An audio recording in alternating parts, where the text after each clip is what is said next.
আরে পরশু তো হোলি, কিছুই তো প্ল্যানিং করা হলো না। এই হ্যাঁ, তো কিছুই করা হলো না তো। এবার এবার কিন্তু আগের বারের থেকেও বেশি করে করব। কি করবি? আরে রং খেলা ভাই, আমি রং খেলার কথা বলছি। আচ্ছা, এবার কিন্তু আগের বারের থেকেও বড় একটা কিনবো। কেন, তোরটা ছোট? আরে ভাই, আমি পিচকারির কথা বলছি। ও তাই বল, আমার তো আগের বারেরটাতেই হয়ে যাবে। এই রঙের কি অবস্থা রে? আগের বার না রং খেলাটা ঠিক জমেনি। হ্যাঁ রে, দুদিনেই উঠে গেছিল। এইবার না এমন একটা রং কিনতে হবে যেটা 2 মাসে উঠবে না।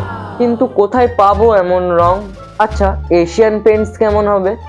ভাই ওটা দেওয়ালের রং। তাহলে আলকাতরা বা ফেব্রিক রং কেমন হবে? আরে ওগুলো হোলির রং না, তুই কি পাগল?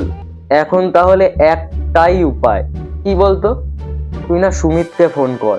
এই তুই ঠিক বলেছিস তো, একমাত্র না এখন ওই পারবে ওই সমস্যার সমাধান করতে। ফোন কর ওকে। দাঁড়া, ফোনটা করছি। হ্যালো। বলছি একটা সাহায্য করবি? বল কি লাগবে।